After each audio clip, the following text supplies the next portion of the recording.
Esta noche, un programa de primer nivel.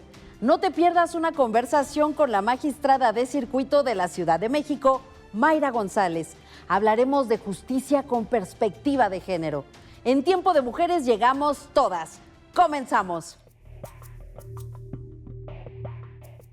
Por décadas, el sistema de justicia ha cargado con una deuda hacia las mujeres.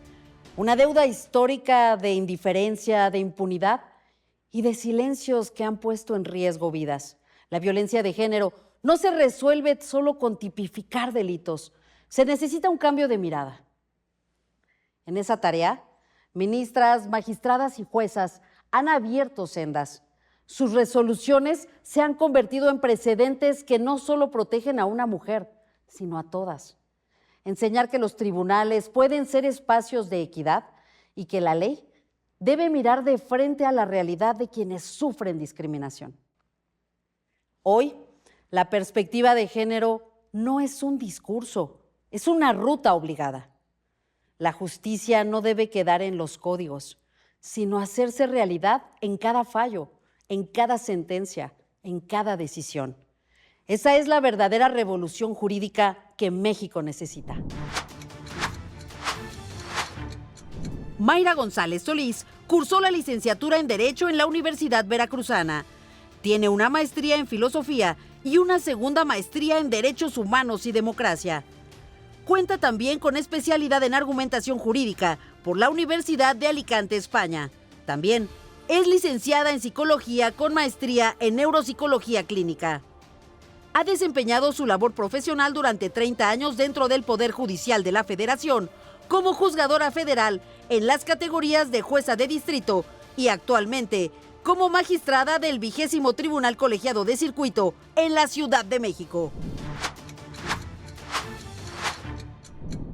Mayra, muchas gracias por estar aquí en Su Voz, Su Tiempo. Muchísimas gracias a ti, Claudia Ivette, y a todo tu auditorio. Me encantaría que empezáramos esta conversación con una descripción de qué es la justicia con perspectiva de género, pero también con un mensaje para las mujeres que dejaron de confiar en la justicia, que dejaron de denunciar, que se alejaron de los tribunales, de los juzgados, de los ministerios públicos. Claro que sí. Miren, primero que nada, la justicia con perspectiva de género es un método de análisis de cada caso que nos llega, precisamente con esta visión de identificar si hay rasgos de asimetría en la relación que se da entre las partes. Por eso, cuando nosotros tenemos un asunto, nosotros tenemos que ver si la persona que viene, que señala el reclamo de algún derecho, estaba en una posición de igualdad o, pues, por una razón económica, social, cultural, tenía una cierta desventaja. Desde ahí nosotros partimos para aplicar las metodologías. Entiendo perfectamente que nuestra sociedad no crea en la justicia porque, para empezar, el concepto de justicia es un concepto muy elevado, muy amplio.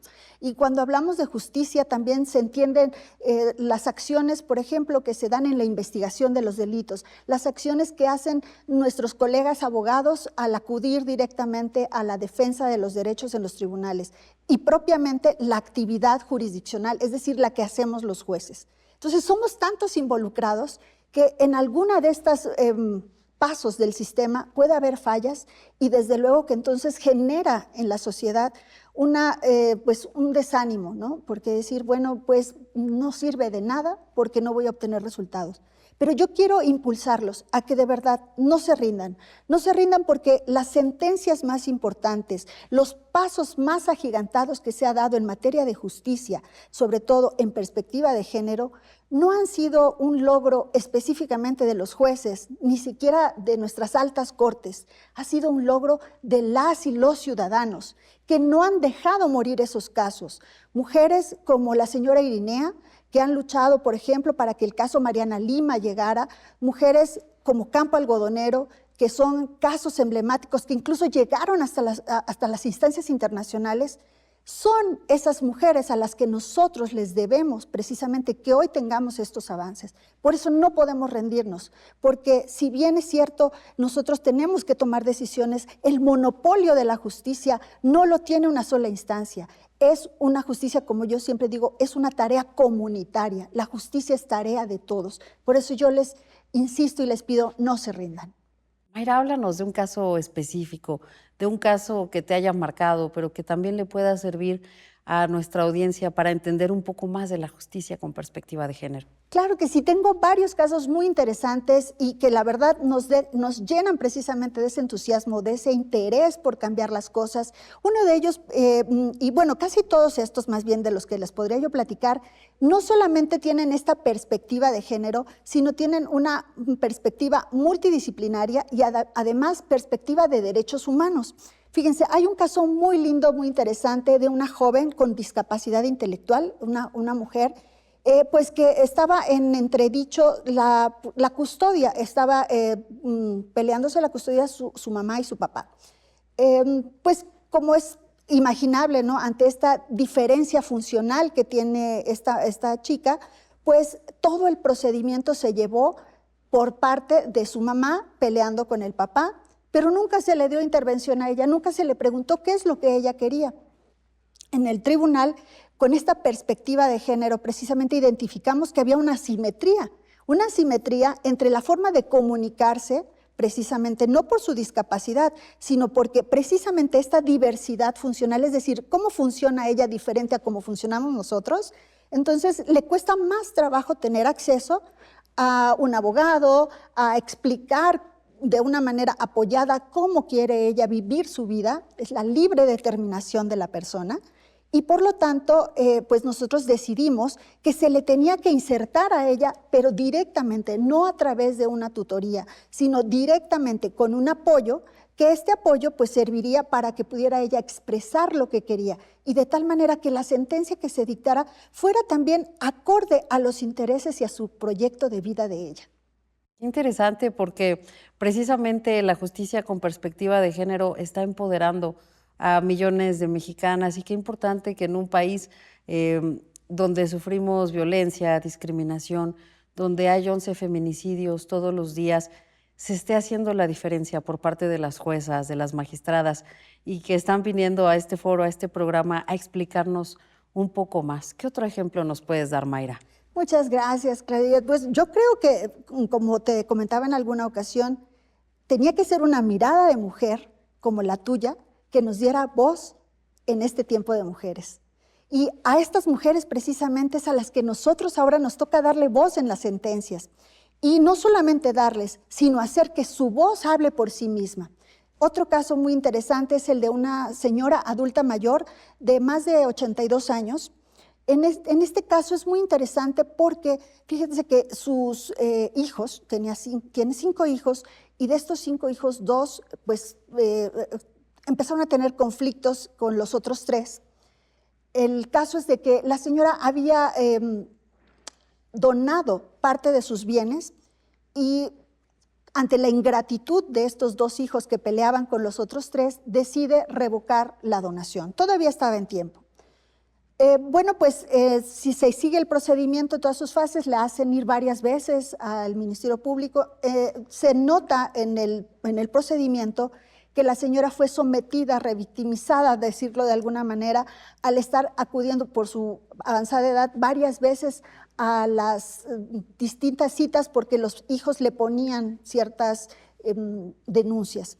Entonces, al ver esta asimetría de poder, también se aplicó la perspectiva de género, pero especialmente por eso hago énfasis en la perspectiva multidisciplinaria, porque una de las razones que dio el juez para negarle el derecho que ella tenía de revocar esta donación por la actitud pues ingrata de sus hijos, fue precisamente que había un pequeño detalle en uno de los expedientes en los cuales decía que ella, por su avanzada edad, tenía una especie, así lo decía el dictamen, una especie de alienación con los hijos, y que ella actuaba como una pequeña frente a las decisiones de los otros 3 hijos, y que por lo tanto ella no era capaz de tomar sus propias decisiones. En pocas palabras, estaba mal influenciada, ¿no? Y esto para mí llamó muchísimo la atención porque precisamente las personas adultas mayores como las personas con discapacidad, hay un prejuicio acerca de que ellas no son capaces de tomar decisiones que atañen a su propia vida. Y por lo tanto era necesario desvincular esta mención que se hacía con un peritaje claro, neuropsicológico, basado en evidencias, que pueda evidenciar realmente cuál podría ser en todo caso la afectación que tuviera la señora, porque el solo hecho de la edad es insuficiente para sostener que una persona pues no es capaz de tomar las decisiones de su patrimonio, de su vida, de lo que es en sí su proyecto de existir. Y en ese sentido también se dio la oportunidad de que se desahoguen las pruebas suficientes, que es uno de los elementos de la metodología.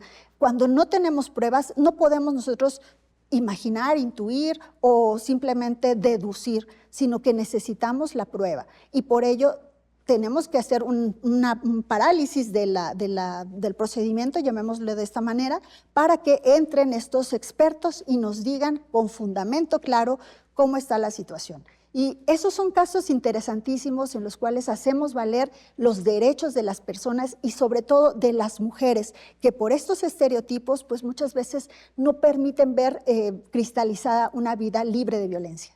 Mayra, estamos llegando al final de este programa, pero me encantaría que le dirigieras un mensaje a todas las mujeres, en especial que te escuchan esta noche desde sus casas y que han dejado de creer, que no denuncian, sobre todo por esta doble o esta revictimización, es decir, son víctimas del delito y posteriormente son víctimas del proceso judicial. ¿Qué mensaje le das a todas estas mujeres que probablemente fueron víctimas de un delito y que lo están callando, que lo siguen callando y que muchas veces no creen en el sistema de justicia, que consideran que nadie les va a creer, sobre todo cuando ya pasaron muchos años?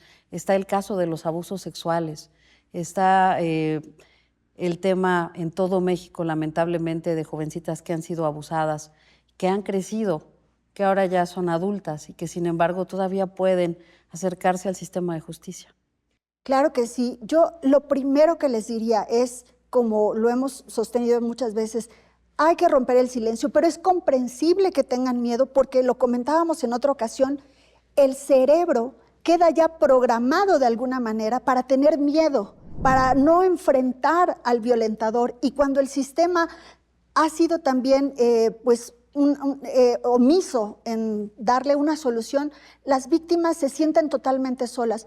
Pero quiero decirles que no están solas. La Suprema Corte de Justicia de la Nación ha definido que en el caso de abusos infantiles, que incluso hayan pasado hace muchísimos años, no van a prescribir. ¿Qué significa esto? Que el tiempo que haya pasado no importa, se tienen que investigar y se van a investigar. Lo importante es que acudan directamente a pedir ayuda. Las mujeres que de alguna manera están en un ciclo de violencia tienen que ser sanadas y rescatadas. Pero es muy importante, si alguien me está oyendo, que traten de sanarse primero ellas, que busquen ayuda, que acepten la ayuda de alguien más, que confíen para que puedan tener un futuro esperanzador.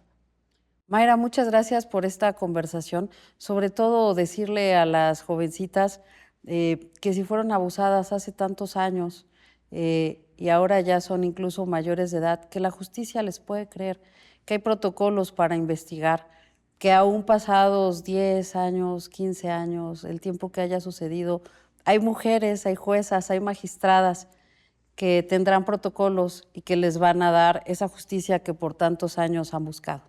Así es, pues las puertas de los tribunales están abiertas. Queremos también que se involucren, como decía, los demás operadores jurídicos, abogados, el gremio de juristas, las fiscalías. Todos juntos debemos estar en esa misma perspectiva para poder verdaderamente restaurarles el derecho que les corresponde. Muchas gracias, Mayra, bienvenida siempre. Muchas gracias. Y gracias a usted por acompañarnos. Nos vemos el próximo sábado a las 11:15 de la noche.